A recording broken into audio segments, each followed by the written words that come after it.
el oír la palabra del Señor. Amén. Oramos por el instrumento y oramos también, ore usted por su vida. Amén. Aproveche ahí en este momento. Padre, gracias por la vida de José.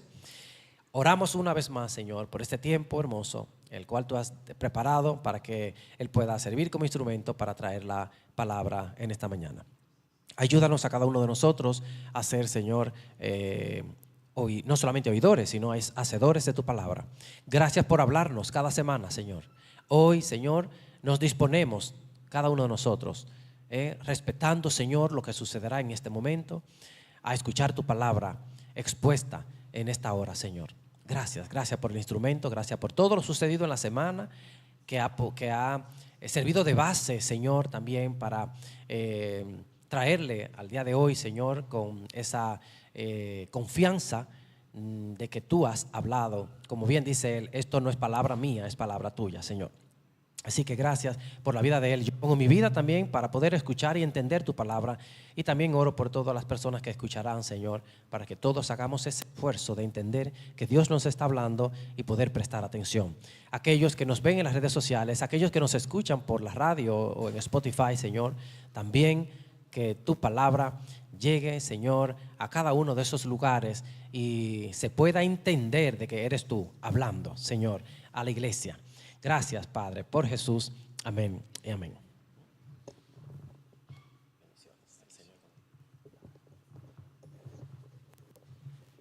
Amén, hermanos. Bendiciones, buenos días. Saben, yo tenía como que pensada, ¿no? una introducción para tratar más o menos de que podamos enfocarnos en el mensaje que el Señor quiere traer. Pero a mí se me olvida también a veces en mi humanidad que obviamente yo no soy el único instrumento. El instrumento es toda la iglesia, el grupo alabanza, las personas que vienen, las personas que cantan.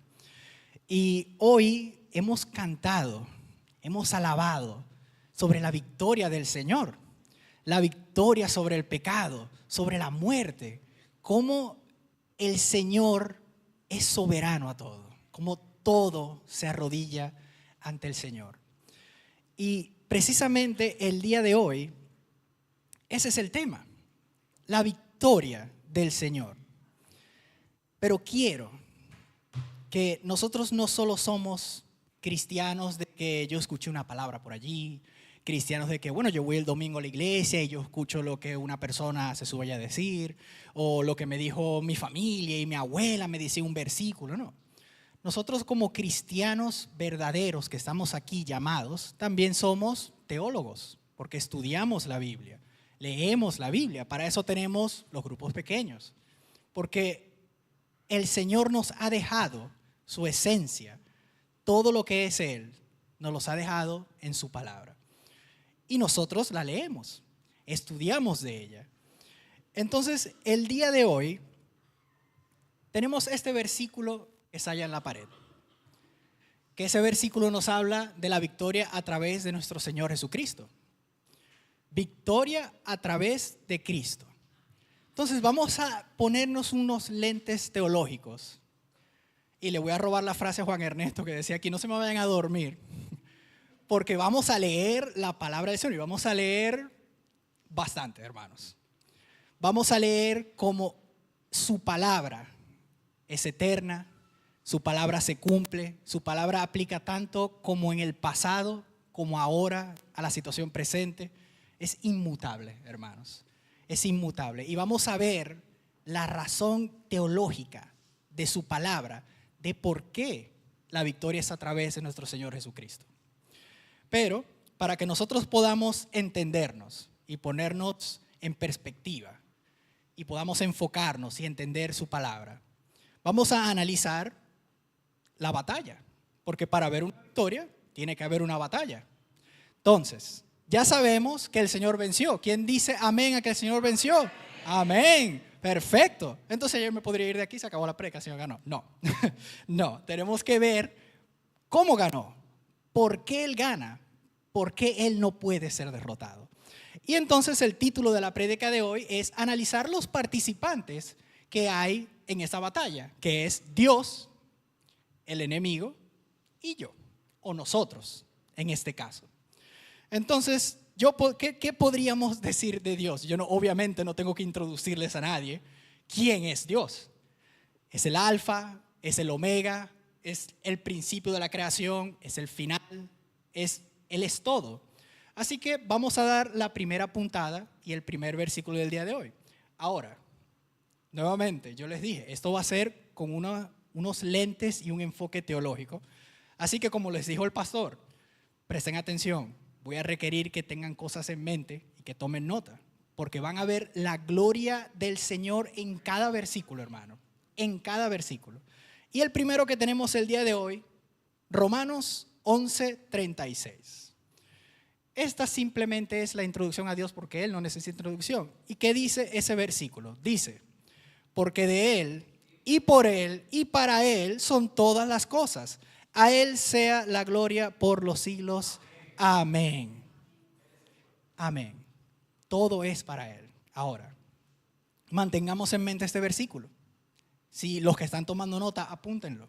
Hagan una nota mental. Manténgalo siempre allí cuando estemos leyendo los otros versículos, porque pueden ser un poco confrontantes, pueden ser un poco quizás pero porque estamos hablando de esta persona, pero recuerde este versículo que acabamos de leer. Todas las cosas son de Él, por Él y para Él, y la gloria es de Él. Entonces, si ya tenemos esta breve introducción al primer participante en esta lucha, que es Dios, vamos entonces a hablar de ese tema tan que la gente, el enemigo. Hablemos del enemigo. Se conoce por muchos nombres.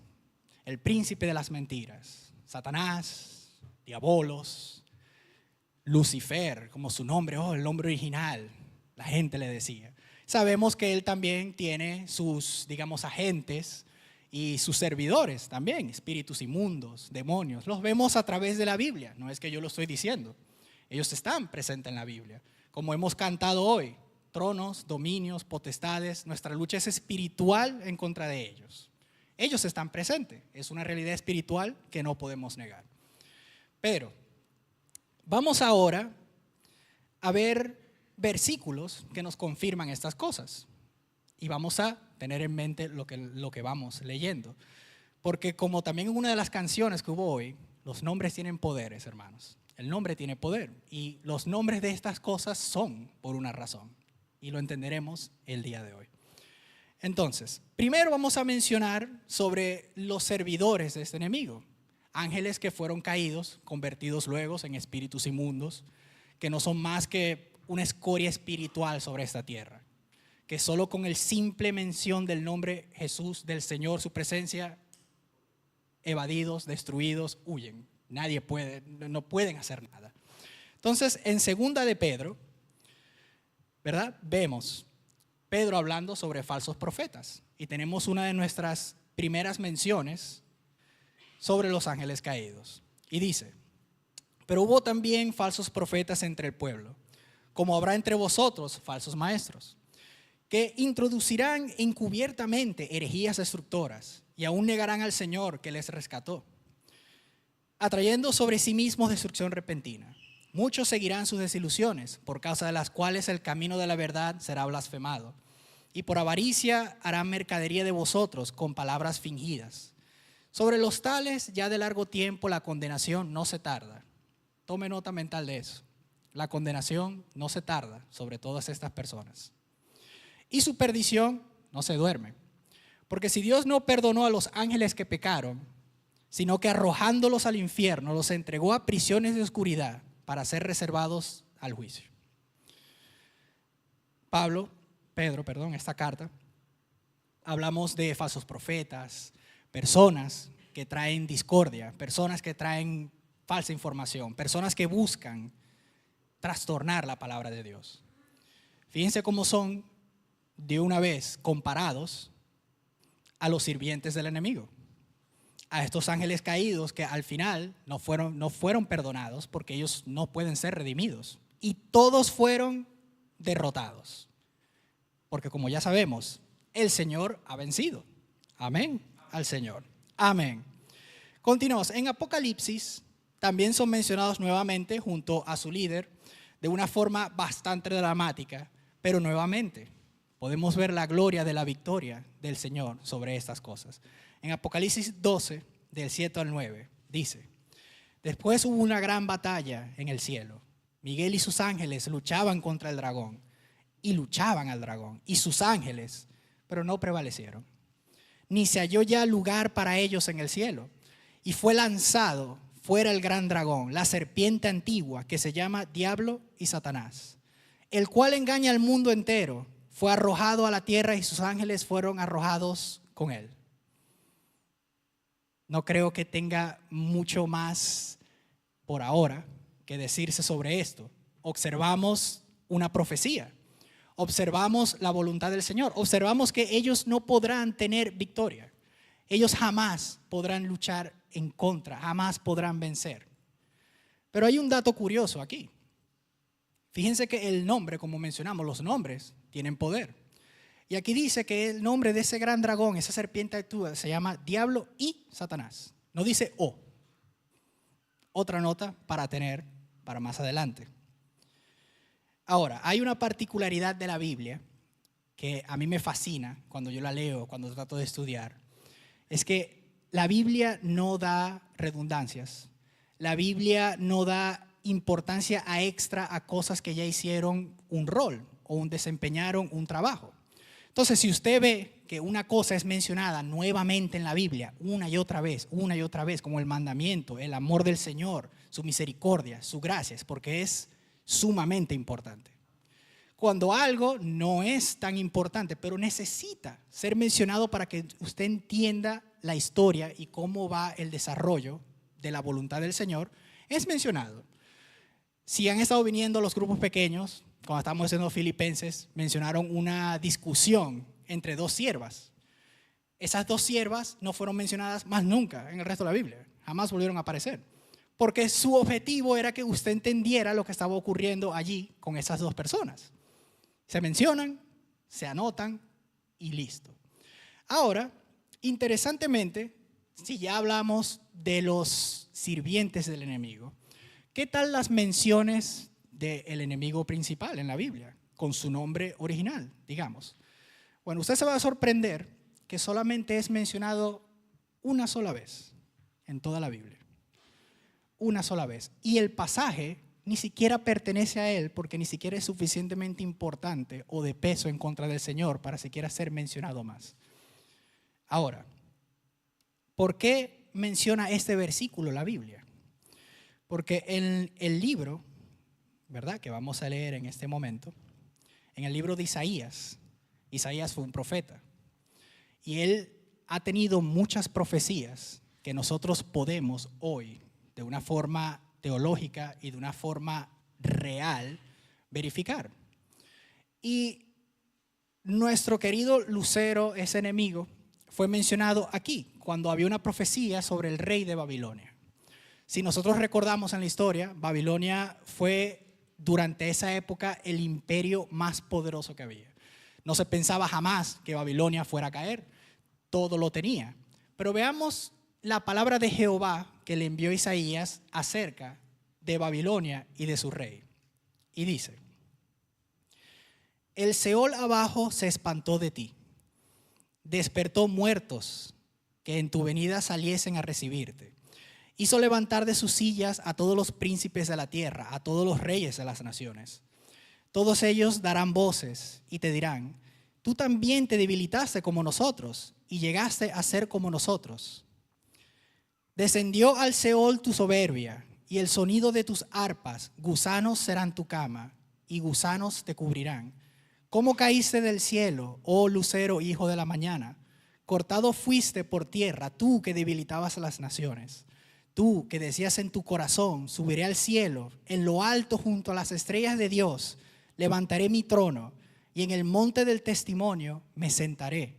A los lados del norte, sobre las alturas de las nubes subiré y seré semejante al Altísimo. Miren qué soberbia de este personaje.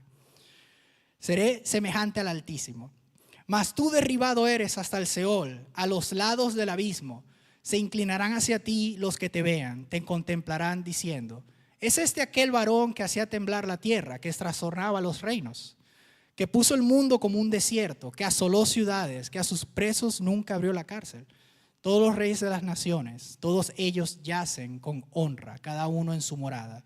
Pero tú, echado eres de tu sepulcro, como vástago abominable, como vestido de muertos, pasados a espada, que descendieron al fondo de la sepultura como cuerpo muerto hallado. Esto es una palabra extremadamente fuerte y directa, porque no solo nos habla del destino de ese ángel que tuvo la soberbia y la arrogancia de compararse al Altísimo, pero también está hablando del rey de Babilonia, un ser humano como nosotros, un ser humano que gobernaba su país, gobernaba el imperio, y por su poder él sentía que él era como Dios mismo. Él sentía que él podía gobernar naciones. Si todo el mundo se rodeaba ante su imperio, ¿quién era cualquier persona en el mundo para decirle al rey de Babilonia qué hacer? Eso es como si ustedes, no sé, saliéramos a la calle y fuéramos al presidente de aquí de España y le decimos, mira, lávame los pies. O sea, el tipo te va a mirar y te va a decir, yo soy el presidente de España, ustedes hacen lo que yo quiero. Esa soberbia, pero involucrada. Pero nuevamente vemos cómo su propia maldad no puede triunfar sobre el Señor. Su destino fue destrucción. Su destino fue el olvido. Y vamos a ir al porqué de eso. Pero ellos nunca aprenden. Somos humanos. Tenemos una naturaleza que busca querernos desviar del Señor. Esta profecía de Isaías, usted puede verificarla. Usted solo tiene que sacar su teléfono en su tiempo, cuando salga, pero usted solo puede sacar su teléfono y usted se va en Google y usted busque la fecha en la que se escribió el libro de Isaías y busque la caída de Babilonia. Esta profecía fue escrita 150, 200 años antes de que siquiera Babilonia se convirtiera en un imperio. Ya todo lo que estaba aquí por ocurrir, ya el Señor ya lo sabía. No puedes agarrarlo por sorpresa, no puedes vencerlo, no puedes tener más estrategia que Él. No importa tus riquezas y tu humanidad, no puedes. Al igual que este ángel, no puedes.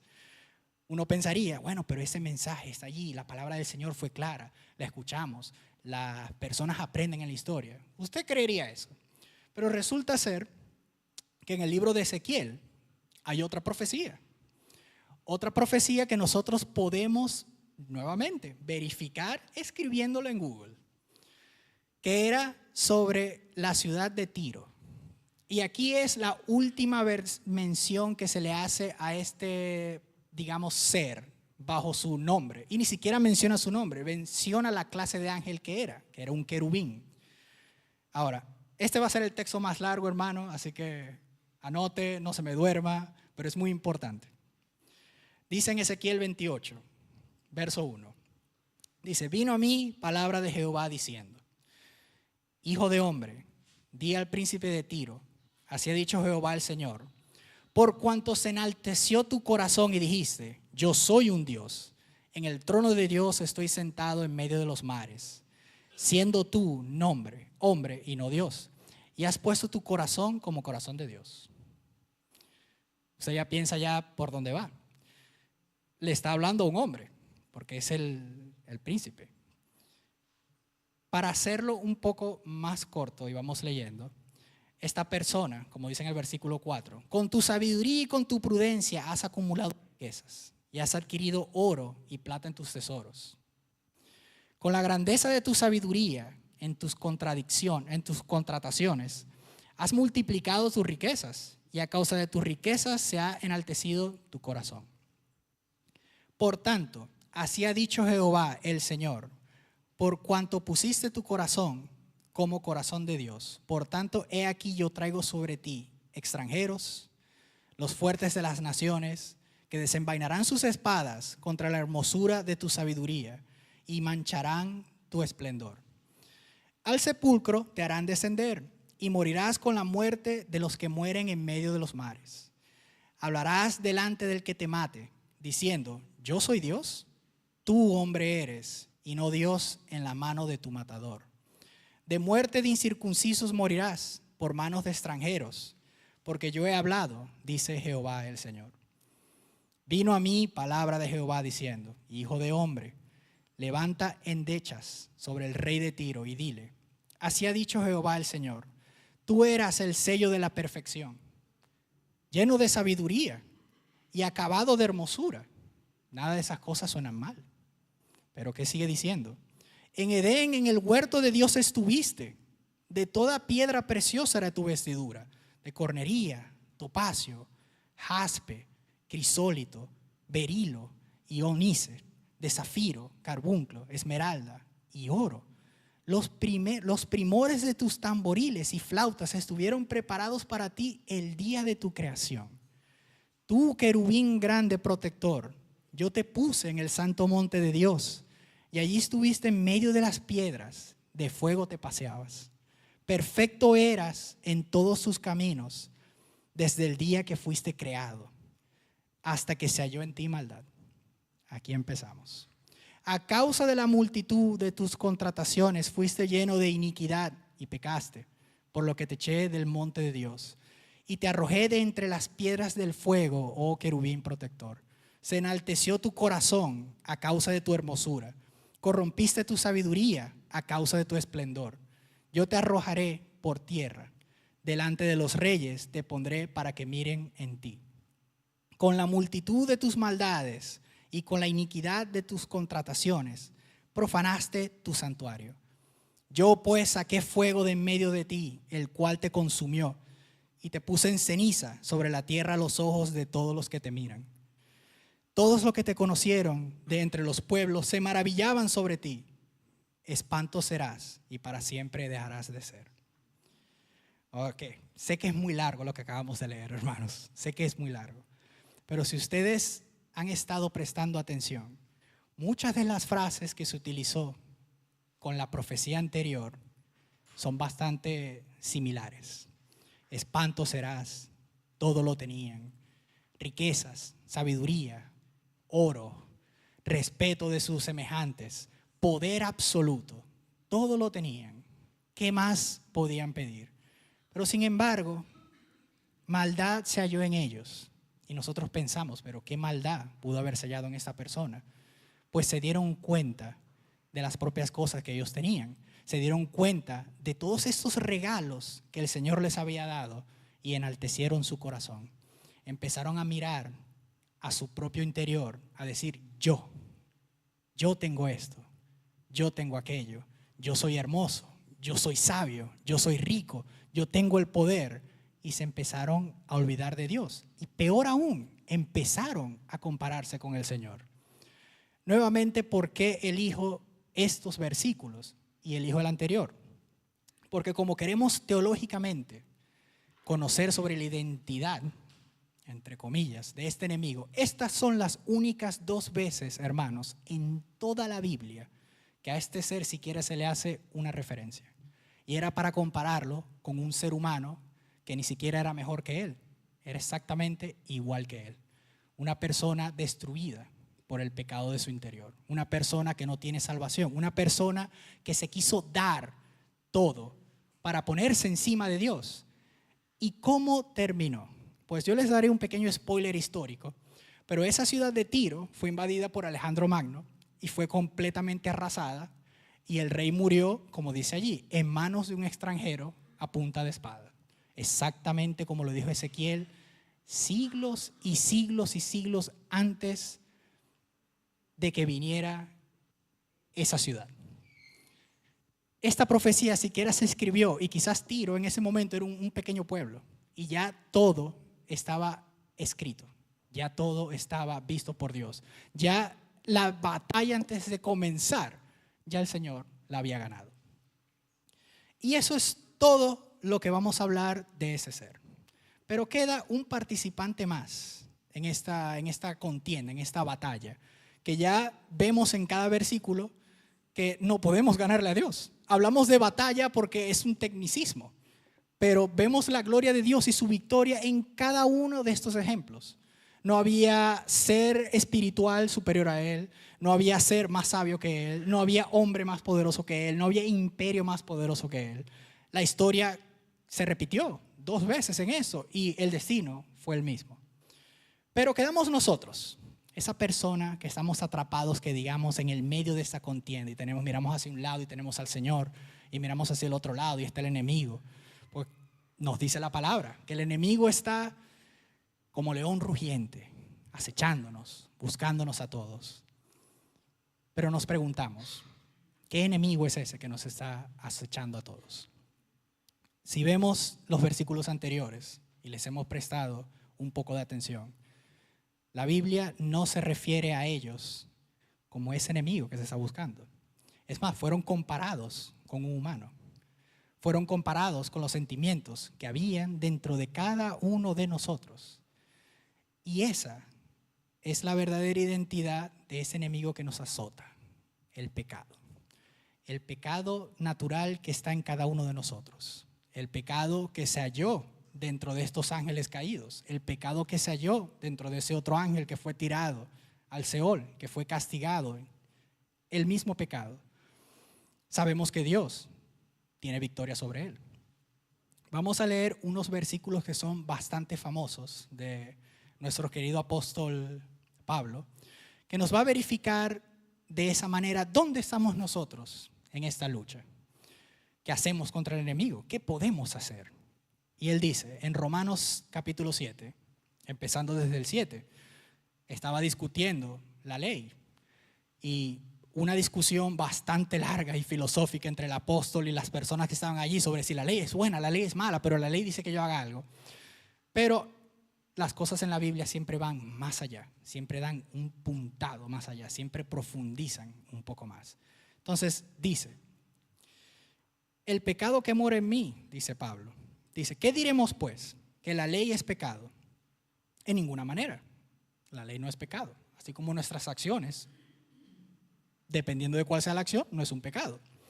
Pero, dice él, yo no conocía el pecado sino por la ley, porque tampoco conociera la codicia. Si la ley no dijera, no codiciarás, yo no hubiera conocido la codicia.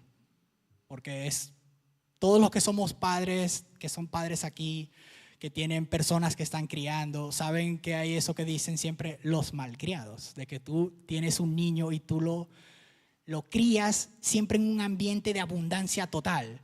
Pues ese niño no sabe que eso es abundancia, no sabe cuáles son las cosas malas si tú no se las presentas. Y esa era la discusión que estaba teniendo él.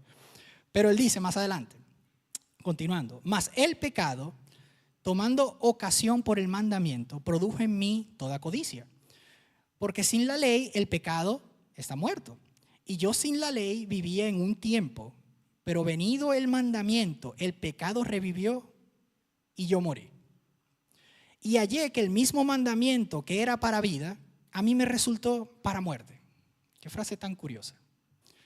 Que hayan cosas que supuestamente tú debes hacer, vamos a ponerlo de esa manera, o por un mandamiento de la ley que tú lo ves y es bueno, pero que tú lo estás siguiendo y tú piensas que, pero esto está bien, yo lo hago bien, no hay ningún problema. Pero sin embargo, fíjense qué curioso lo que él dice. Un mandamiento que era para vida, a mí me resultó para muerte. Hagan una anotación mental de eso.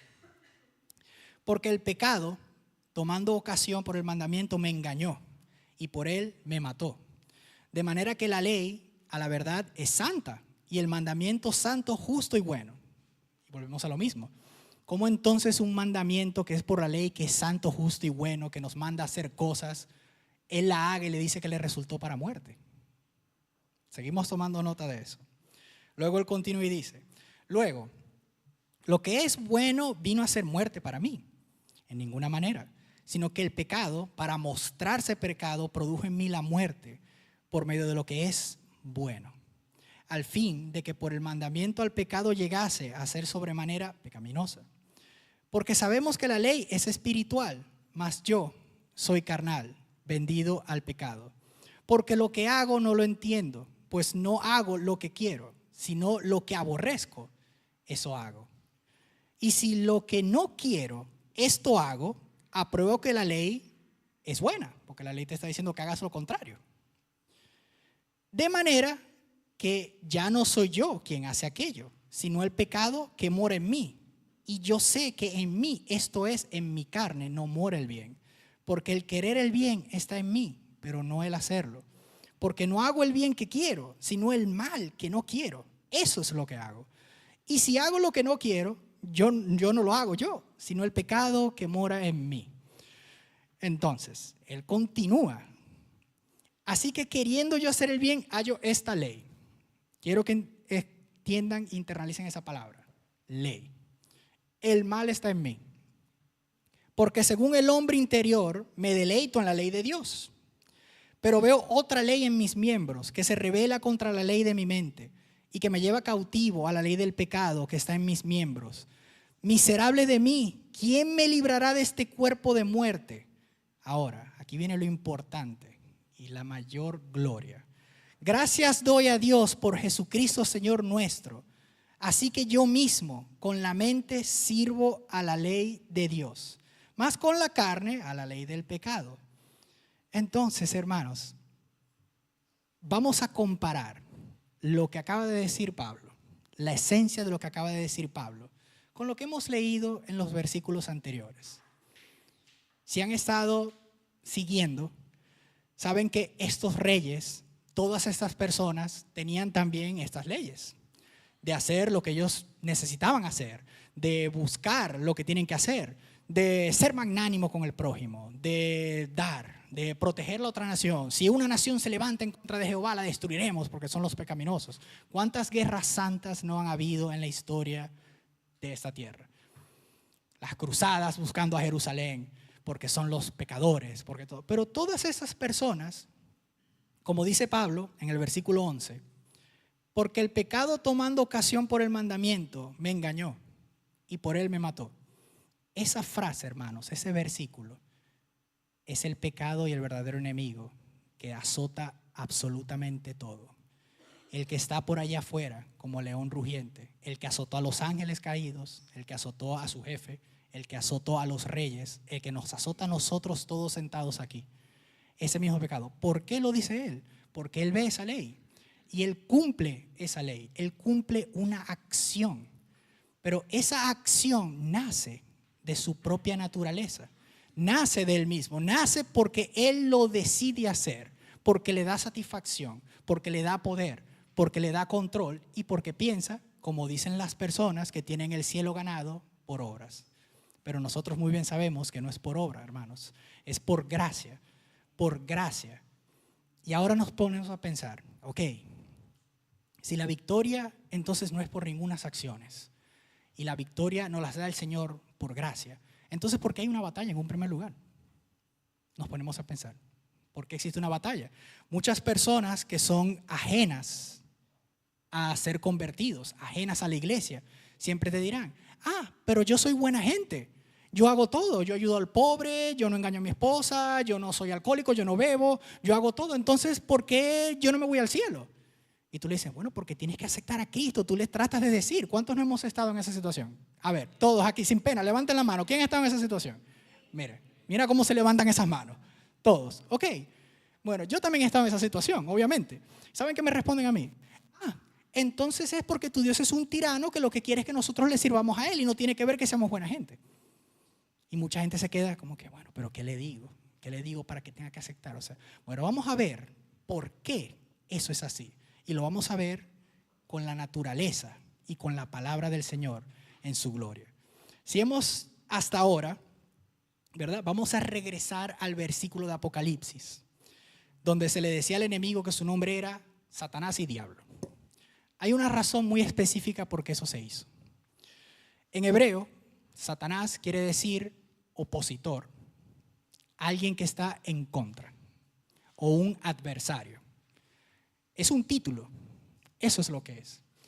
Y diablo viene del griego diabolos, que quiere decir acusador, calumniador o mentiroso, si le gusta más esa palabra.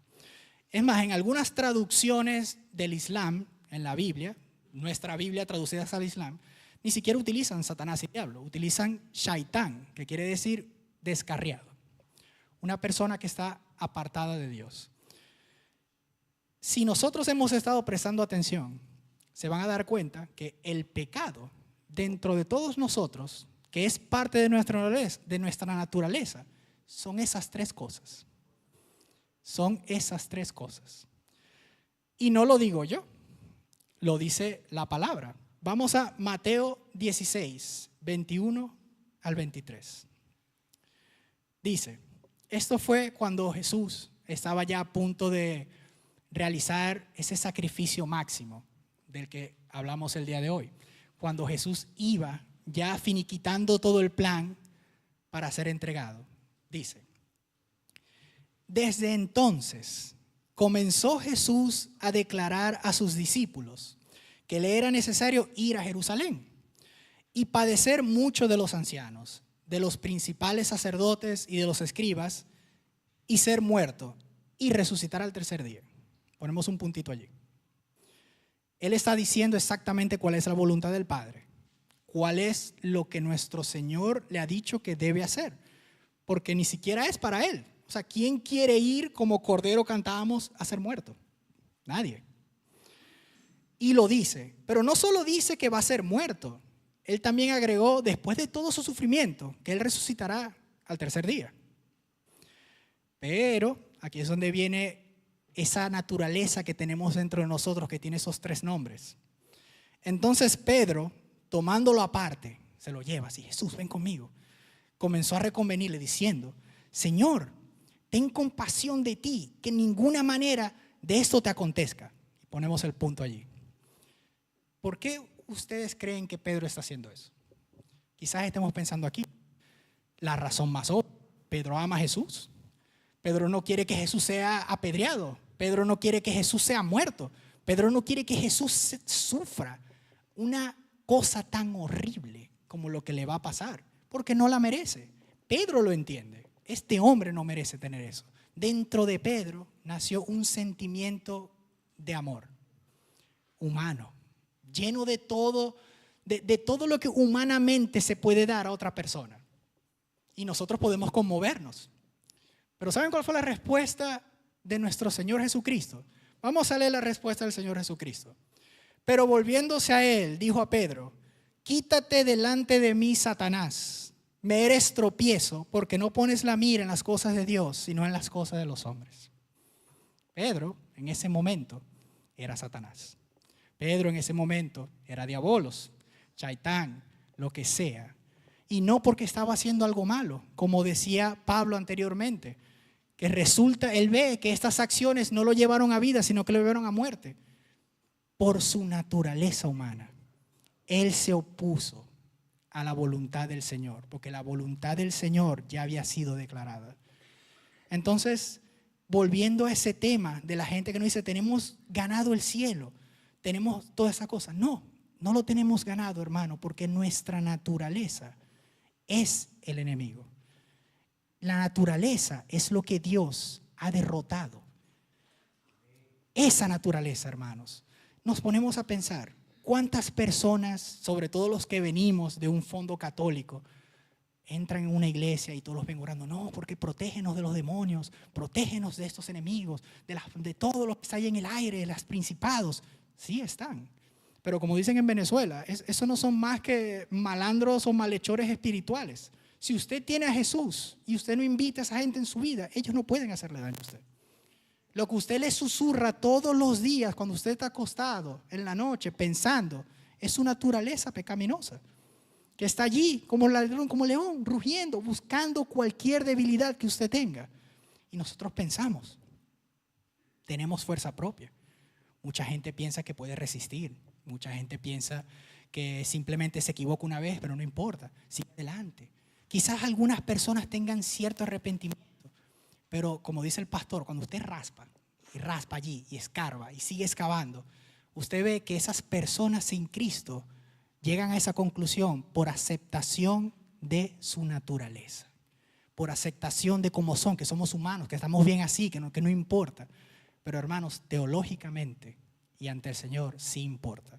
Y aquí viene la razón que le podemos decir a esas personas de por qué no tienen ganado el cielo y de por qué el Señor no es un tirano.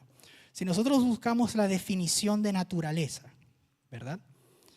en un diccionario, ¿qué creen ustedes que va a decir allí? La definición tiene dos, que son la mayormente aceptada. La primera dice que es un conjunto de todo lo que existe y que está determinado y armonizado en sus propias leyes.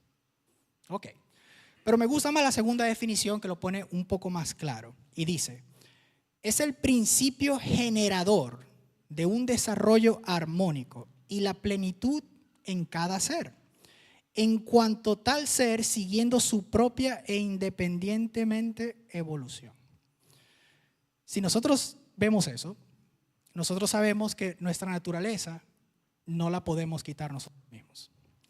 Porque usted no puede, por mucho que usted desee y por mucho que usted ponga añinco y ponga deseo de saltar de un edificio y volar como Superman, porque no está en su naturaleza. Usted se va a caer y se va a pasar a otro lugar. No podemos ir en contra de nuestra naturaleza. Nuestra naturaleza nos va y nos lleva al pecado todo el tiempo. Entonces, ¿qué les quiero decir con esto? Solo tenemos una esperanza. Solo tenemos una esperanza. Solo tenemos una salvación. Y retornamos al primer participante en esta batalla. ¿Cuál es el único ser sobre todas las cosas que tiene naturaleza perfecta? Nuestro Señor Jesucristo. La naturaleza perfecta. Nuestro pastor siempre vive diciendo: el Señor no viene a poner remaches, porque pone un remache en su pantalón y eso se daña. El Señor viene a hacernos nuevo. Y tú le dices a esa persona que te preguntó: entonces Dios es un tirano. Un tirano. Vamos a ponerlo en perspectiva. La única razón por la que Dios no ha venido es porque su naturaleza no puede coincidir con la de nosotros. Su mera presencia, y está en la Biblia, de su pureza destruye el pecado. Si Él viene, todos morimos. Todos morimos. Es por su misericordia. No, pero es que Él quiere que yo deje mi naturaleza y me una a Él. Hermano, míralo de esa manera. Usted existe. Usted todos los días vive con una lucha interna de hacer lo que no quiere hacer. Todos los días salimos a nuestros trabajos. Hay dramas, hay discusiones, hay pleitos, cualquier cosa. Miramos hacia el mundo afuera y vemos que el mundo no ha cambiado de como está en las profecías de Babilonia. Hay una guerra ahora. Hay fascismo que quiere levantarse en el mundo. El ser humano no puede escapar de su propia naturaleza. La propia maldad del pecado será objeto de su propia destrucción. El Señor ya lo tiene todo ganado. El Señor no tiene que molestarse con nosotros. Sin embargo, en la creación entera del Señor, de su universo, y aquí es donde quiero que entiendan la extensión del amor y de su victoria, todo fue creado. Todo fue creado para Él. Y Él en ese momento, Él dice: yo lo voy a dar todo por esa pequeña motita de polvo que está en ese planeta Tierra flotando en el espacio allí, que es algo insignificante. ¿Usted sería capaz de sacrificar un hijo, una madre, un hermano, un familiar cercano por un completo extraño que dice que cuando tenga la primera oportunidad lo abandonará y le hará daño? No, eso a mí no me parece que es obra de un tirano. Eso me parece que es obra de un ser que su amor va más allá de cualquier cosa que yo pueda entender. El Señor no es solo la victoria, es la única victoria. El Señor no es solo la esperanza, es la única esperanza. El Señor no es solo nuestra única sabiduría, Él es la sabiduría, Él es la fuerza. Y Él lo único que pide a cambio es que usted acepte su naturaleza dentro de usted, para que usted no tenga más pleitos, más dramas, más muerte, más guerra. El Señor le está dando todo, la eternidad a usted, solo por aceptarlo a Él. Eso no es un tirano. Y cuando toda la creación acabe, como cantábamos, que le voy a pedir al grupo Alabanza si puede subir a cantar la canción. Cuando todo acabe, mis hermanos, porque acabará, el mal acabará, el planeta se acabará, todo eso acabará. ¿Quién cree usted que permanecerá aún, hermano? El Señor permanecerá. El Señor seguirá por siempre allí, eterno. Y Él lo quiere usted a su lado. Entonces, para usted obtener esa victoria, usted no tiene que luchar contra conceptos, usted no tiene que luchar contra el mundo, usted no tiene que luchar contra cosas en el aire malignas que le buscan. No, usted tiene todos los días que buscar de Cristo para que cambie su naturaleza, para que usted mengue, como cantábamos hoy, que ya no vivo yo, vive Cristo, para que cuando Él regrese y resucitemos, esa vieja naturaleza quede eliminada por completo y podamos reinar con Él en la eternidad. Y por eso el primer versículo que abremos el día de hoy, que es con el que terminaremos y cantaremos la canción, con el primer versículo que empezamos, Romanos 11:36. Porque de Él y por Él y para Él son todas las cosas. A Él sea la gloria por los siglos. Amén. Amén, hermanos. Amén. Señor los bendiga.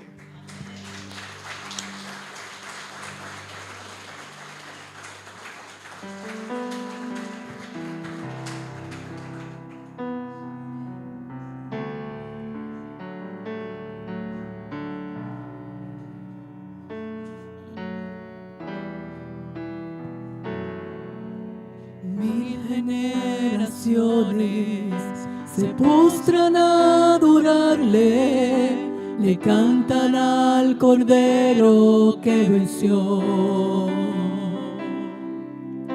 Los que nos precedieron y los que en Él creerán, le cantarán a aquel que ya venció. Tu nombre es más alto, tu nombre es más grande, tu nombre sobre todo es. Sean tronos, dominios, poderes, potestades, tu nombre sobre todo es. Claman ángeles, clama la creación, santo, exaltado Dios, santo, santo por siempre.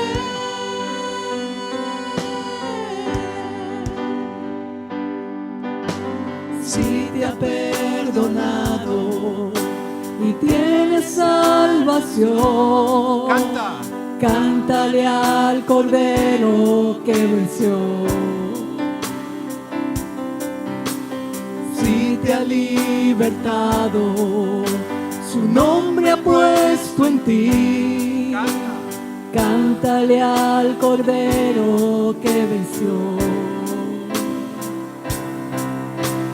Cantaremos siempre.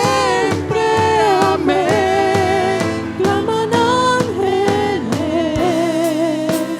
santo, clama la creación, santo,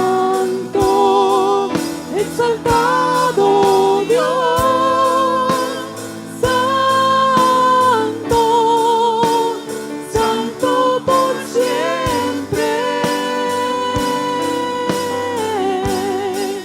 Canta el pueblo al Rey, santo, soberano es Él, santo y por siempre, santo, santo por siempre.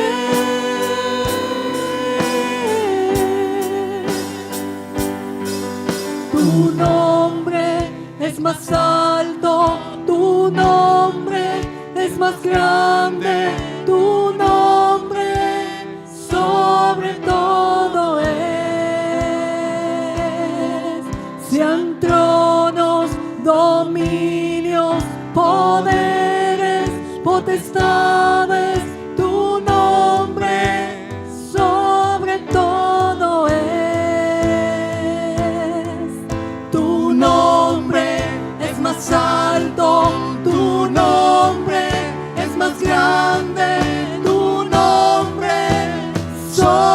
todo es. Sean tronos, dominios, poderes, potestades, tu nombre sobre todo es. Claman ángeles, santo, clama la creación, santo, exaltado Dios, santo, santo por siempre. Canta el pueblo al Rey, santo, soberano es Él, santo, y por siempre, santo, santo por siempre. Claman ángeles, santo, clama la creación, santo, exaltado Dios,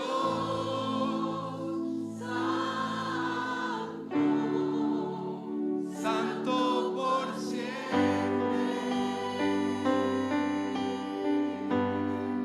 Canta el pueblo al Rey, santo, soberano es Él,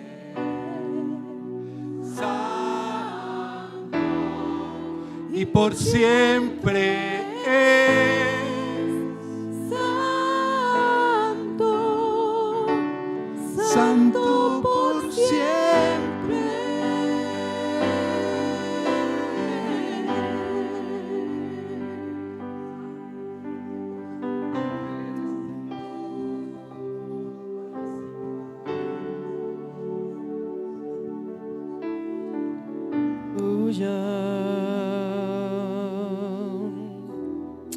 Gracias, Jesús. Gracias, Señor, porque tú nos das la victoria por medio de Jesucristo. Gracias por traer a nuestra vida, a este cacharro viejo, traer la naturaleza de tu Hijo, Señor. Gracias, Señor, porque por nuestra propia naturaleza, con esa que nacemos, no podemos impresionarte. Al contrario, estamos destituidos, apartados, por más buena gente que yo intente ser, por más que pueda ayudar a pobres, por más que pueda quemar mi vida a favor de los demás, si no tengo a Cristo, que es el amor, de nada me sirve. De nada me sirve. Estamos seguros, Señor, gracias a la naturaleza de tu Hijo que ha sido puesta en nosotros. Estamos seguros, está garantizada la salvación de tu alma, está garantizada pasar la eternidad con el Señor, porque el Señor viene a buscar a su Hijo que haya podido ser reproducido en la vida de cada uno de nosotros. Gracias, Señor. Ayúdanos, Padre, a seguir fortaleciendo esa naturaleza divina, dejándola expresarse, Señor. Ayúdanos a orar, a ayunar, a buscarte a ti. Ayúdanos, Señor, a estar conectados con la congregación, estar conectados contigo. Ayúdanos, Señor, de esa manera la naturaleza pecaminosa, esa naturaleza que está en contra, oh Dios, de todo lo que se levanta para hacer crecer la naturaleza divina, para hacer crecer la obra, para glorificar el nombre de Cristo. Todo lo que se levanta en contra, Señor, inclusive nuestra propia naturaleza, pueda quedar destruida, pueda quedar menguada, pueda quedar apartada, Señor. Ayúdanos, Señor. Ayúdanos a entender que la única manera en la que esta naturaleza es derribada es dándole la gloria y la honra a nuestro Señor Jesucristo, adorándole, entregándonos por completo a Él. Así es, Señor, así es. Ayúdanos, Jesús. Ayúdanos, Señor. Ayúdanos a resistir. Ayúdanos, Señor, como dice tu palabra, el que esté firme, mire que no caiga. Ayúdanos a estar firmes cada día, pero contigo, Señor. Gloria y alabanza a nuestro Señor. Amén y amén.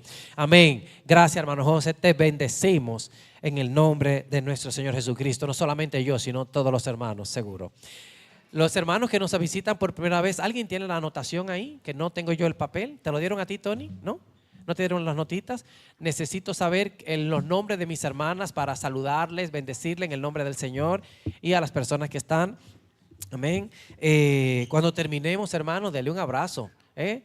¿Cuántas personas nos visitan por primera vez? A ver, ¿sí? Levanta la mano. Los que nos visitan por primera vez. Bueno, yo creo que la primera vez, porque no me recuerdo bien así del rostro. A ver, ¿quiénes nos visitan por primera vez? ¿Están todos aquí? ¿Vale? Bueno, pues, como quiera, aquellos que teníamos un tiempo sin verle, pues, hermano, dele la bienvenida y un abrazo efusivo. No se vaya por ahí como que ya terminó y no tiene que ver con nada aquí, A todo el que está aquí, hermano, salúdele, bendígale en el nombre de Jesús y dígale, luchamos juntos, estamos juntos, en esta lucha, amén. Nos despedimos de los hermanos que nos ven en las redes sociales. Nos vemos la semana que viene. Gracias por estar conectados, amén, amén. Y nosotros aquí,